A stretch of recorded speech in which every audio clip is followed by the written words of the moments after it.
5 real proofs of this story. And today, every one of them is sealed away. After 25 years, we're closing Tel Es-Safi. The 11th century layer stays buried. I hold the Aramaic fragments of the Book of Enoch. The tablet of Rapu is here in Damascus. Since 2011, no one may see it. No tourist passes these walls, and the whole text stays hidden.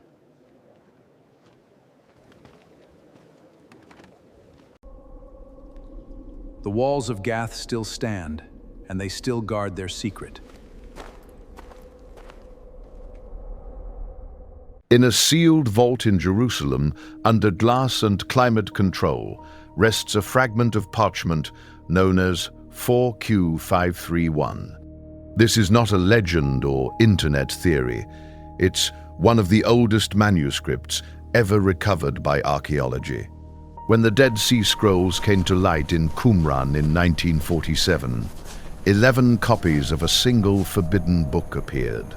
11 copies of the Book of Enoch, more copies than most of the texts that did manage to enter the Old Testament.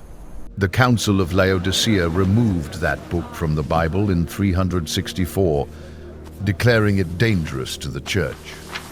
Few realize why a single chapter of that text so terrified those who defined the boundaries of the sacred canon.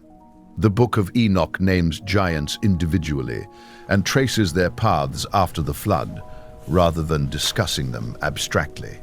And it asserts something that no modern Bible dares to fully explain, that part of that blood survived the flood.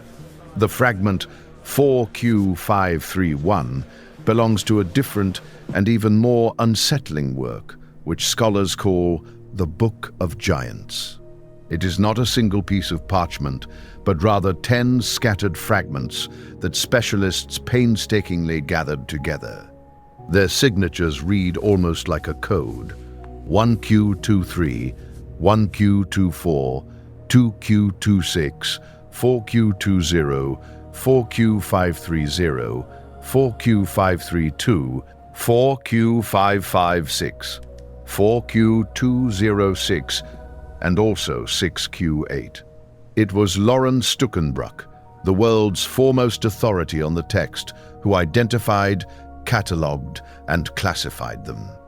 They were written in Aramaic between the 3rd and early 2nd centuries BC, with ink that has nearly faded away. They are older than the Gospels, older than the Mishnah, older than the very word Latin Bible itself. And in those fragments, the giants have proper names. Ohya, Hahya, and Mahaway are clearly written there. But there is one name that no one expected to find among them. In fragment 4Q530, column 2, suddenly Gilgamesh emerges. The same Gilgamesh from the Mesopotamian epic, sitting within a Jewish text that the church pretended never to know. That the most famous hero of Mesopotamia appeared as a giant in a Hebrew scroll defied all simple explanation. For 17 centuries, that text was treated as if it had never existed, completely erased from official memory. In the Book of Giants, those creatures are not symbols or metaphors. They are characters who act, dream, and speak. They anguish at what they see and send messengers to Enoch to interpret the visions that disturb their nighttime rest. In one fragment, the giant Mahaway flies to Enoch to ask him what the nightmares that plague his lineage mean. Enoch then reads them a judgment tablet, and what is announced in it offers no possible comfort for their cursed lineage. The flood approaches, fathers will be chained, and nearly all the children will perish, warns the text. And that is exactly the scene that the church needed to close and bury forever under layers and layers of silence. The text that claims almost everyone dies boldly names those who survived without flinching. Naming the survivors turned a distant myth into a concrete and traceable genealogy on the map of the real world. And once a name is fixed on the map, it ceases to be legend and becomes something anyone can trace. The Book of Enoch, translated by Michael Knibb in 1978, describes those giants directly and without any circumlocution. In chapter 7, verse 2, it states that they measured 3,000 cubits, a height simply impossible to imagine, that they devoured the fruit of human labor, and then they pounced on beasts, birds, and fish. When nothing satisfied them, the text claims they even devoured each other's flesh, without any restraint. Ephraim Isaac's 1983 Oxford translation from GES preserves that passage nearly word for word. It came from manuscripts kept for centuries in the monasteries of the highlands of Aksum in the heart of Ethiopia. George Nicholsberg's commentary, edited by Fortress Press in 2001, classifies it as the oldest stratum of the text. It is not a late addition or editorial gloss. It is original material from the oldest core of the entire tradition. And in Genesis, chapter 6, verse 4, the key is visible to anyone who knows to stop and read it.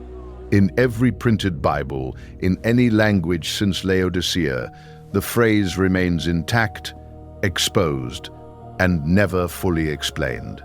It states that the Nephilim were on the earth in those days, and also afterwards during those terrible and remote days. And also afterward, 3 Hebrew words that the Vulgate preserved and that the King James Version also maintained intact. Every modern translation retains them, but none stops to tell you what really happened after that great flood. The Ethiopian church reads that verse with the Book of Enoch open alongside, completing what the West preferred to silence. The Western church reads it, turns the page, and moves on as if those 2 words meant absolutely nothing. The man who guarded the Aramaic fragments capable of explaining that Afterward was named, precisely, Józef Milik. A Polish and French scholar, he was one of the original translators of the Dead Sea Scrolls, found in the caves of Qumran. In 1976, he published a key work, the Books of Enoch, Aramaic fragments from Cave 4 of Qumran, as a reference edition. That edition was meant to include all material from the Book of Giants, the piece that completed the puzzle entirely. Instead, he kept the rest for himself and worked on it for another 30 long years. In 2006, he died, and that complete publication never came to fruition, nor saw the light of day at all. Stockenbrook and Emil Puech have spent years reconstructing what Milik knew, but chose to keep silent about. Some of the Aramaic fragments, he noted, still remain today in private hands, completely away from the world. He retained them while he lived, and then he died with them, taking to silence a crucial part of that genealogy. The fragments name them Ohya, Hahya, Mahaway, Gilgamesh, names from an ancient blood condemned in advance by the flood. Almost all of those names die in the deluge, but the fragments know something more, and the Hebrew Bible knows it too.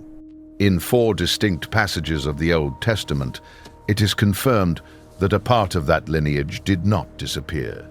After the flood, 4 lineages emerged, each with a name, territory, and a destiny that ultimately converges.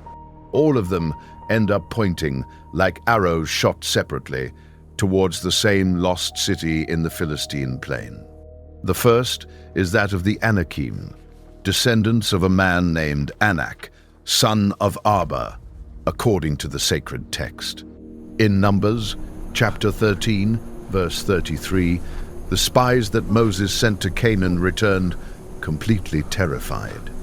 The account puts their words in their own mouths, without any filters whatsoever, with fear still trembling in each of them. There we saw the Nephilim, they say, and before them we felt like grasshoppers, and so they saw us as well. The spies do not speak figuratively or exaggerate. They are naming a concrete genealogy, a real bloodline. The Anakim are the children of Anak, and the line of Anak is, according to the text, exactly the same line as the Nephilim. The Hebrew word used here is identical to the one that appears in chapter 6 of Genesis, without the slightest variation. The second lineage is that of the Rephaim, descendants of a man whose name was Rapha, the remote father of the entire clan. Deuteronomy, chapter 2, verse 11, explicitly states that they were as tall as the Anakim themselves. It adds that the Moabites called them by another name, although they were exactly the same people feared by all. And it counted them as one people, alongside the Anakim, a single lineage running under two different names. The third is that of the Emim, settled in Moab, mentioned in Deuteronomy chapter 2, verse 10 of the text.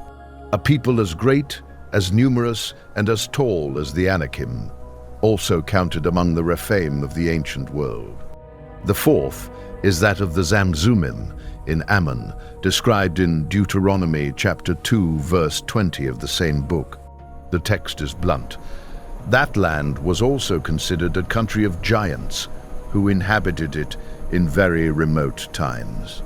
The Ammonites called them Zamzummim, a people as great, as numerous, and as tall as the very Anakim of Anak. 4 distinct names and a single ancestry spread across a continuous arc to the east and south of the Jordan River. 4 tribes named in 4 separate passages of the Hebrew Bible, always described with the same exact language, all portrayed with the same impossible height, and all attributed without any margin of doubt to a single bloodline. What the modern reader cannot imagine is how far archaeology has inadvertently grazed this very ancient story. On the Syrian coast, in Ras Shamra, a Ugaritic tablet catalogued as KTU 1.108 appeared among the remains.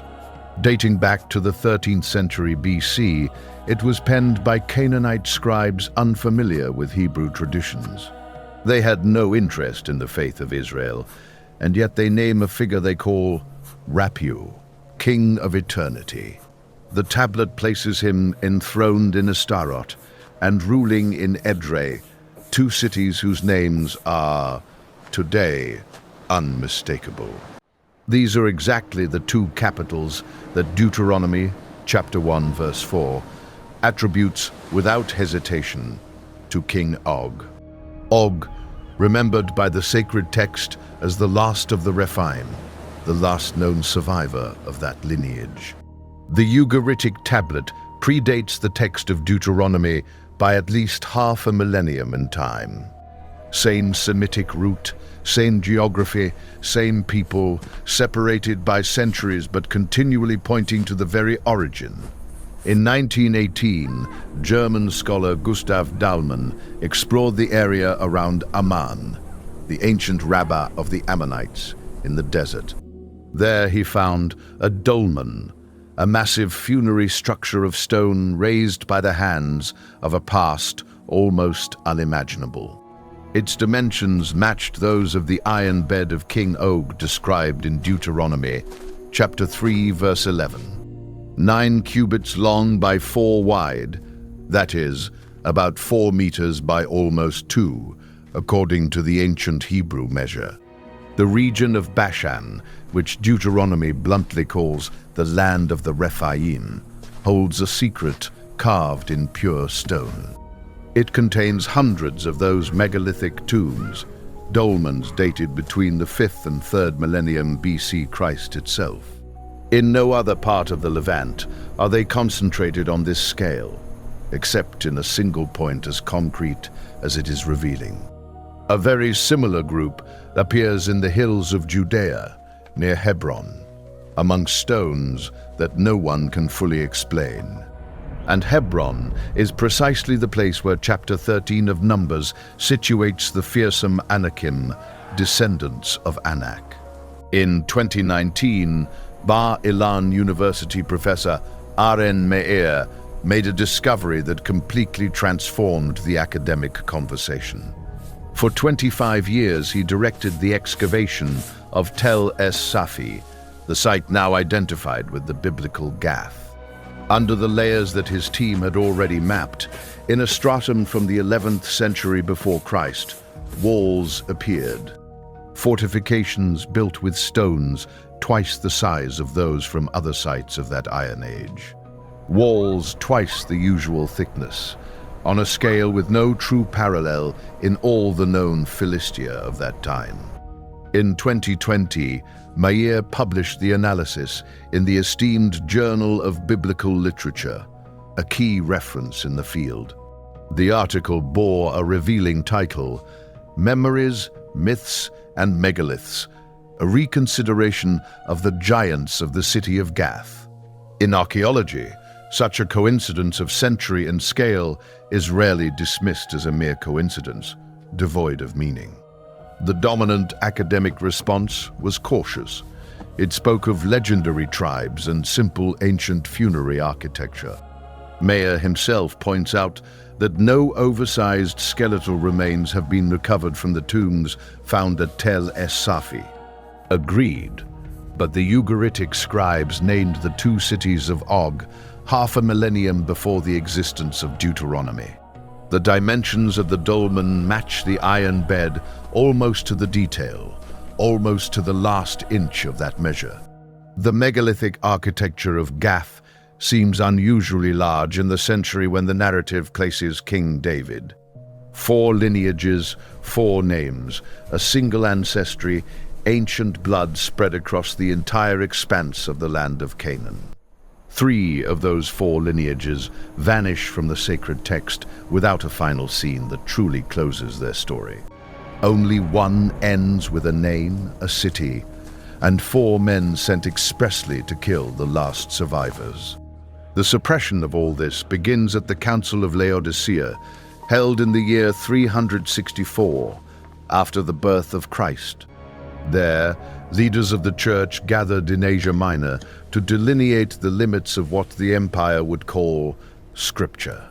The official reason for removing the Book of Enoch was its excessive material on the so-called heavenly watchers. Those watchers were the beings from heaven whose offspring had engendered, according to the text, the giant lineage. That was the declared reason, the one written in the minutes for posterity to read without suspecting the underlying truth. The deeper reason is much harder to ignore once the chapters that were being cut are read calmly. Enoch named names, Enoch named lineages, Enoch tied the descendants of the Watchers to real and still living tribes. They were tribes still present on the map, with concrete territories and with concrete enemies fighting against them. The casual phrase of the Hebrew Bible, and also afterward, was in the tradition of Enoch, a whole chain perfectly tied. A chain of custody that followed the blood of the giants step by step, generation after generation, without losing the trail. Some decades later, around the year 400, Jerome compiled the Latin Vulgate intended for all Christendom of his time. By then, the Book of Enoch had already disappeared, and Jerome treats it directly as apocryphal in all his prefaces. The phrase, and also afterward, remains in the Latin Genesis, but the entire tradition that explained it has already been cut. Augustine, in The City of God, argued from the opposite angle to completely discredit that uncomfortable text. He argued that the precision of Enoch, the names, the dates, and the heights, actually proved that the book was a falsehood. Too detailed to be authentic, he said, as if the very accuracy were the proof of a skillful ancient forgery. The Ethiopian church, situated outside the authority of Rome, did just the opposite and preserved that text in its entirety. It kept the Book of Enoch, kept the Book of Jubilees, and preserved the gaze intact in the monasteries of the highlands.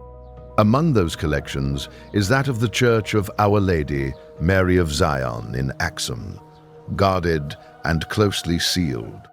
There, behind walls that no tourist ever reaches, some manuscripts remain hidden to this day.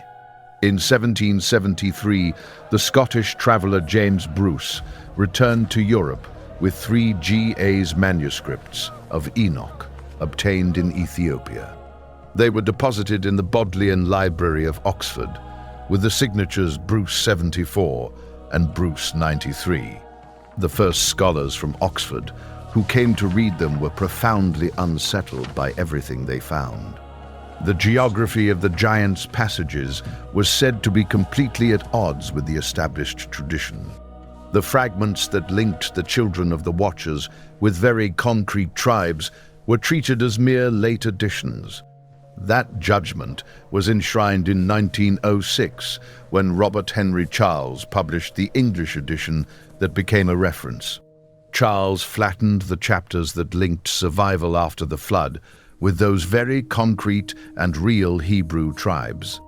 He relegated them to mere footnotes, treated them as secondary material, like a lesser echo without true historical weight. For the next 70 years, every reader of the English Bible took that framing as a fact already proven. But what the standard translation carefully hides is that those 4 names remain in the very Hebrew Bible. They do not appear only in Enoch, but also in Numbers, in Deuteronomy, and in Joshua, visible to any attentive reader. They are in the 1st and 2nd books of Samuel, and they are also recorded in the 1st book of Chronicles. And in a very specific passage, with a precision that chills the blood, the entire line of that lineage is finally closed. This is what the translators left out of reach of the common reader for entire generations and in silence. The Book of Enoch, in chapters 86 to 88, holds a truly very particular and dense section. Specialists call it the Apocalypse of the Animals, and it describes what happens just at the moment of the Great Flood. Nib's 1978 edition translates it directly, without softening anything of the harsh fate of those creatures. The GAE's version by Isaac from 1983 preserves the same language without altering a single one of those terrible images. Nicholsburg, in his 2001 edition, again places this passage in the oldest and most primitive core of the tradition.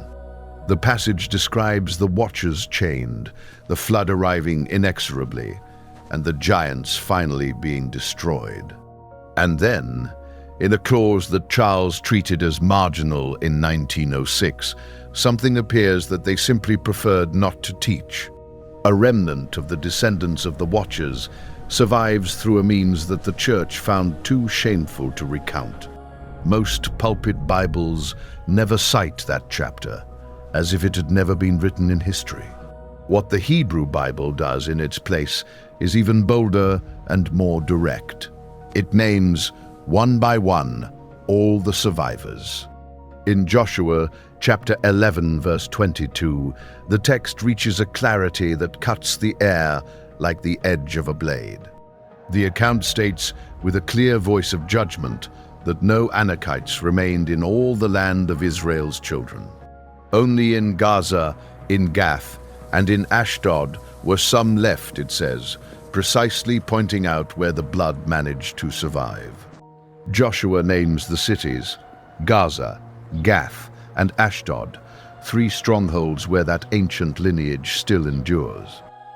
3 Philistine cities, 3 pockets of resistance where the oldest lineage still endured, when everything seemed finished. And among those 3 names, one returns again and again, as if marked by destiny. Gath, the truly key city. The text is pointing to the survivor, directly indicating the last refuge of that lineage. Each verse tightens the noose, as if the narrative deliberately led to a single and final outcome. Then the men of David arrive in the second book of Samuel, chapter 21, verses 15 to 22. 4 battles, 4 giants with proper names, 4 executioners named one by one alongside their respective victim.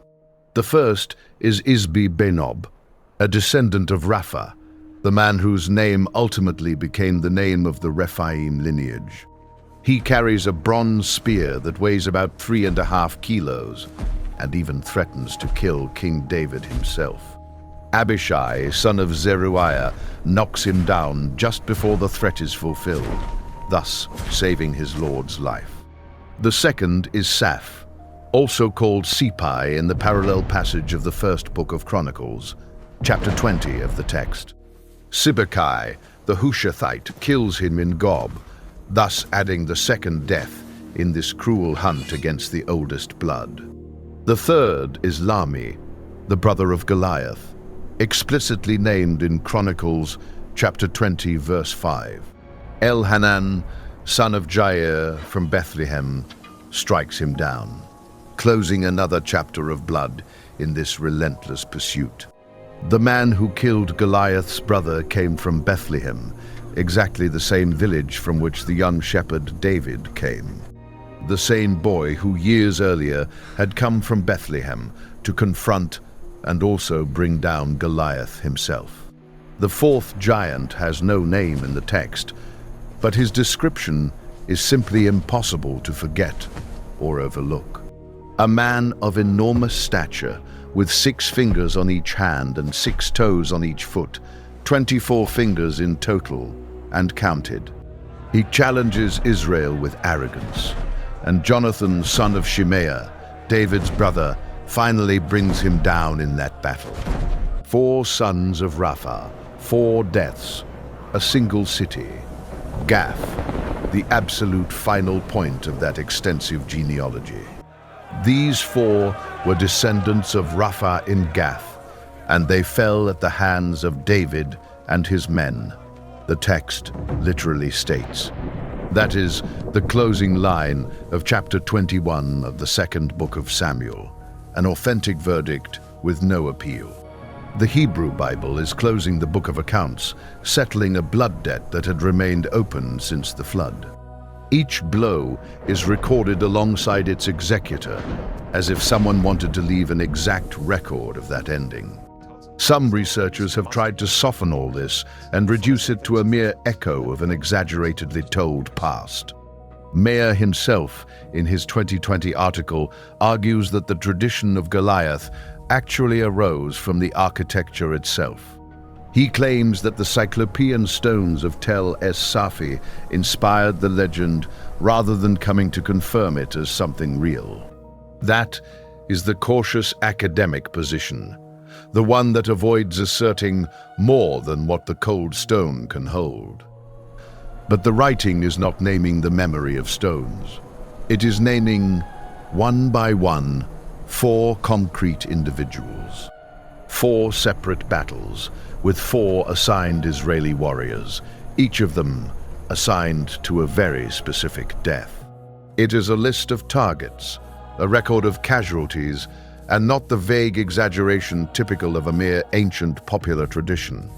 Critics will say that the connection between Anakim and Rephaim in Deuteronomy is nothing more than a very late addition, that Moses' speech projects backward tribal categories actually invented much later.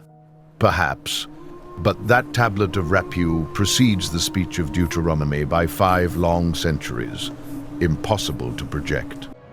Same route, same geography, same list of cities ruled by that king emerging from the dark lineage of giants. The Canaanite scribes of Ras Shamra were not editing the Hebrew Bible, nor had any reason to invent it. 3 of the 4 lineages dissolve into the mist, without a scene that even closes their presence in that world. The Anakim, the Emim, the Zamzummim, ancient blood that fades from the text without receiving a single written ending. They drift towards archaeology, towards rumor, towards the silent dolmens scattered across the vast land of Bashan. Only one lineage receives a final chapter.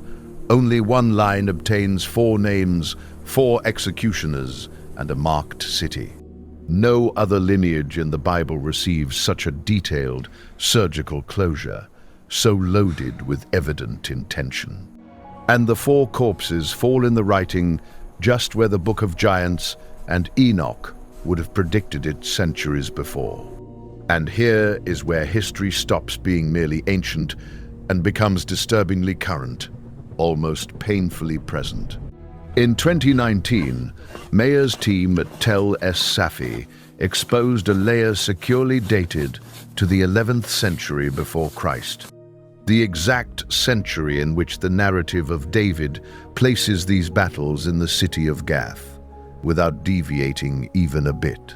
There arose fortifications on a scale with no comparable parallel in all the Philistia of that Iron Age. Stones twice the size of those from other contemporary sites, and walls twice the thickness that was then usual. A low city architecture that the Israeli press did not hesitate to label colossal and frankly oversize. Mayer published the next year in the Journal of Biblical Literature, adopting the most cautious stance in his pages. He said the megalithic memory inspired the legend, not the reverse, limiting broader interpretations.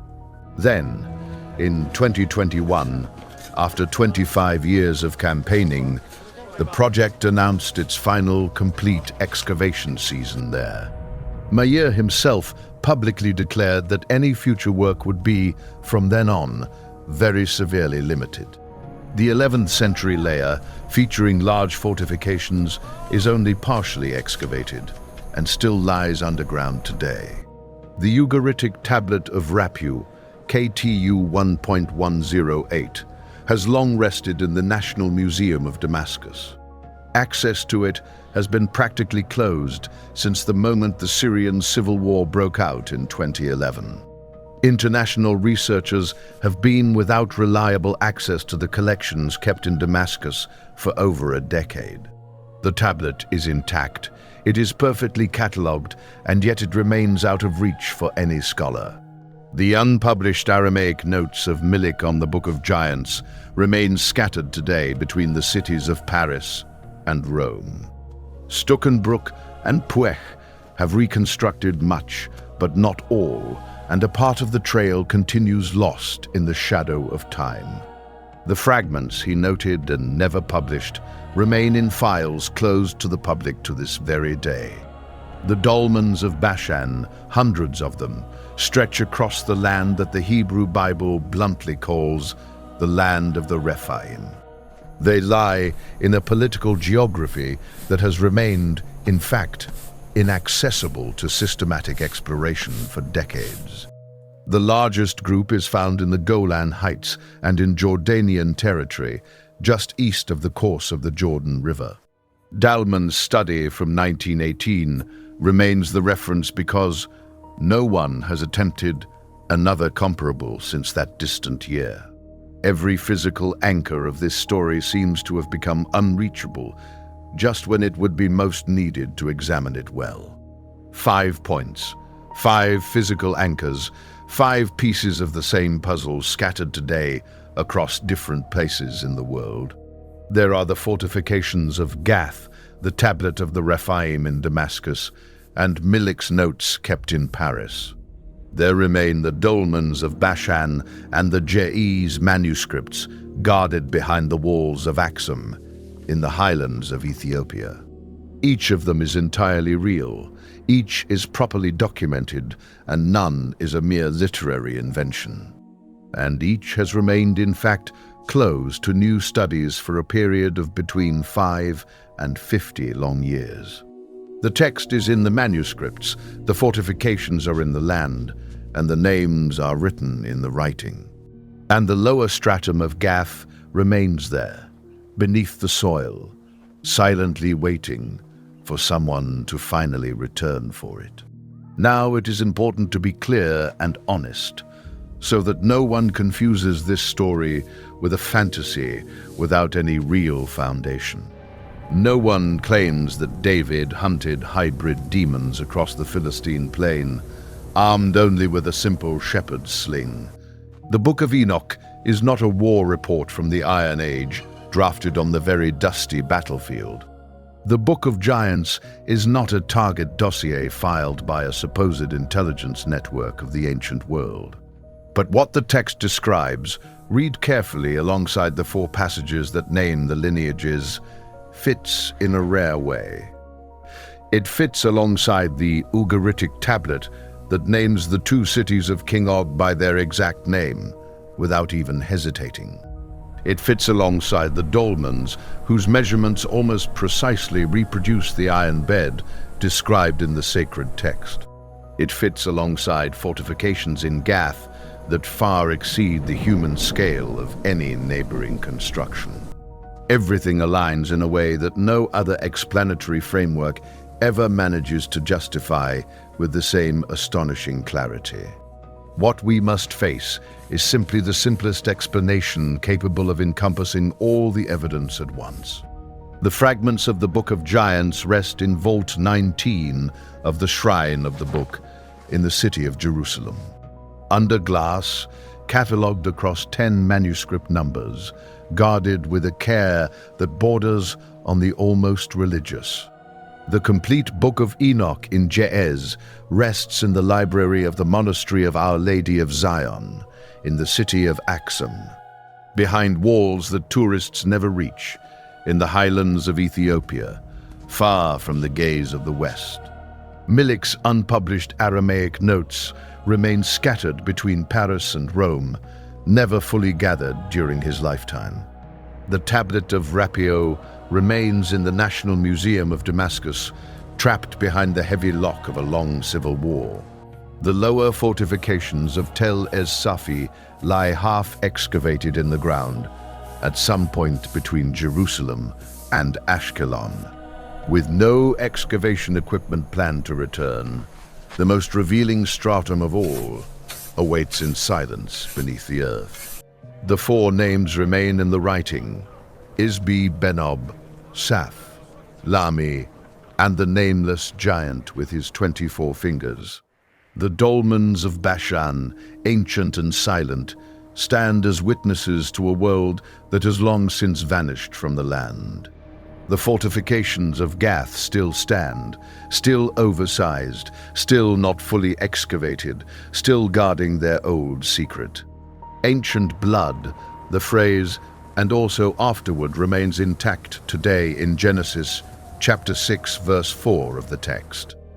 Since Laodicea, in every Bible and in every language, those 2 words remain in plain sight, yet no one explains them. For 17 centuries, the Western Church read that phrase without ever telling you what came after the flood. The Council of Laodicea closed the canon in the year 364, but the Ethiopian Church never agreed with that. The Aramaic fragments of Qumran lay hidden in the caves for 2,000 years before coming back to light again. They returned to light in 1947. 11 copies of a book that the Church had expelled from the canon long ago. A single library, buried just 60 kilometers from Gath, named the survivors there one by one. And in a text that the Church ripped from the Bible 17 centuries ago, the descendants are carefully listed. It was the descendants of the Watchers, with their 4 tribes named and their last family hunted in the Philistine Gath. They were hunted by a young shepherd and 4 named men who fought under his command in that harsh and hostile land. And thus, the only lineage that receives a conclusion closes in Gath, exactly as Enoch had already written centuries before. If the Bible's forbidden history fascinates you, subscribe and we'll uncover another forgotten mystery each week together.